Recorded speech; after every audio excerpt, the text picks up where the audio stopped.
Morning all of you. वैसे तो आधिकारिक रूप से बिहार की स्थापना 1 अप्रैल 1912 को की गई, जो कि भारत का एक पूर्वी राज्य है और 24 डिग्री उत्तरी अक्षांश से 27 डिग्री उत्तरी अक्षांश तथा 83 डिग्री पूर्वी देशांतर से 88 डिग्री पूर्वी देशांतर के मध्य स्थित है।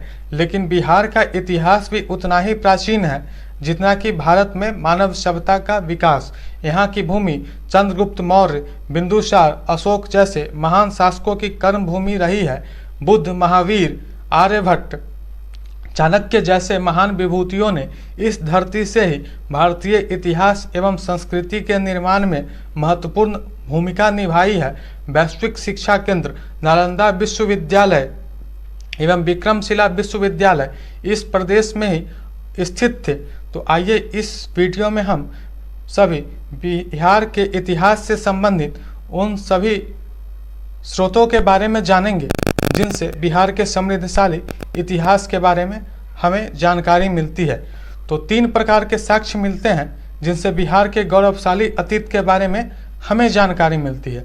पहला साहित्यिक साक्ष्य यानी लिटरल सोर्स, दूसरा यात्रा वृत्तांत यानी ट्रैवलॉग और तीसरा पुरातात्विक साक्ष्य यानी कि आर्कियोलॉजिकल सोर्स।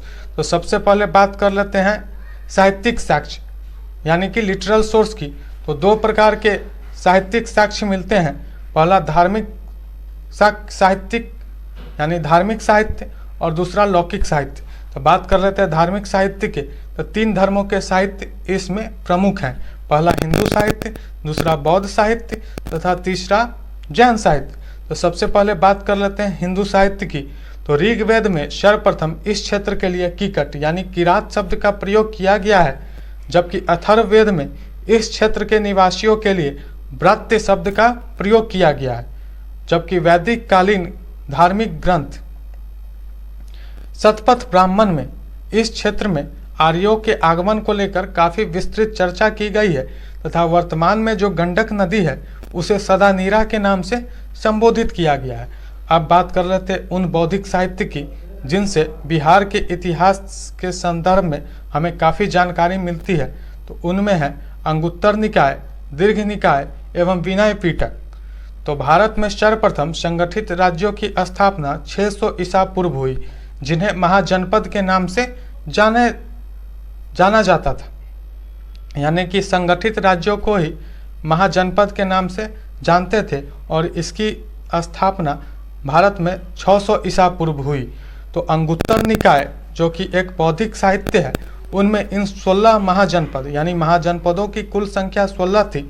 इन 16 महाजनपदों के बारे में विस्तार से चर्चा की गई है और इन 16 महाजनपदों में 3 शक्तिशाली महाजनपद मगध, वज्जी और अंग बिहार में ही स्थित थे। अब बात कर लेते हैं जैन साहित्य की। तो भगवती सूत्र में 2 महाजनपद मगध और वज्जी के बीच हुए युद्ध के बारे में हमें जानकारी मिलती है और मगध के द्वारा वज्जी को पराजित करने का भी उल्लेख भगवती सूत्र में मिलता है। अब बात कर लेते हैं लौकिक साहित्य की। तो चाणक्य द्वारा रचित अर्थशास्त्र, जिससे मौर्यकालीन प्रशासनिक व्यवस्था के बारे में हमें जानकारी मिलती है। चाणक्य का अन्य नाम विष्णुगुप्त और कौटिल्य है। संध्याकर नंदी द्वारा रचित रामचरित, इससे भी बिहार के गौरवशाली अतीत के बारे में हमें जानकारी मिलती है। और एक अन्य तिब्बती इतिहासकार जो कि एक बौद्ध भिक्षु भी हैं, लामा तारनाथ द्वारा रचित बौद्ध धर्म का इतिहास। इन सभी से बिहार के गौरवशाली अतीत के बारे में हमें जानकारी मिलती है। अब बात कर लेते हैं उन यात्रा वृत्तांत के बारे में जिनसे बिहार के समृद्धशाली अतीत के बारे में जानकारी मिलती है। तो मेघस्थनीज जो कि चंद्रगुप्त मौर्य के दरबार में आया था। और मेघस्थनीज कौन था?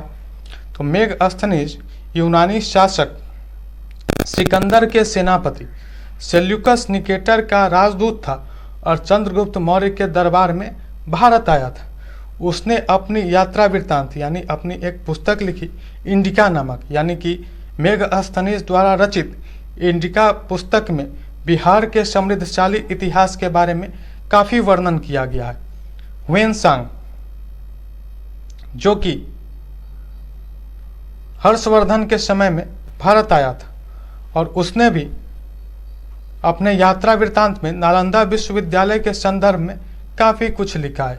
एक अन्य चीनी यात्री इत सिंह, जो कि 700 ईसा पूर्व भारत आया था, उसने भी अपने यात्रा वृत्तांत में बिहार के बारे में काफ़ी कुछ लिखा है। अब बात कर लेते हैं उन पुरातात्विक यानी आर्कियोलॉजिकल सोर्स की, जिससे बिहार के समृद्धशाली इतिहास के बारे में हमें जानकारी मिलती है। पहला, अशोकाज पिलर यानी अशोक के स्तंभ, अशोकाज एपिग्राफी यानी अशोक के शिलालेख, गुप्ताज पीरियड एपिग्राफी यानी गुप्तकालीन अभिलेख, क्वाइंस यानी सिक्के, स्टैच्यू यानी मूर्ति, और पोट्री यानी मृदभांड यानी मिट्टी के बर्तन।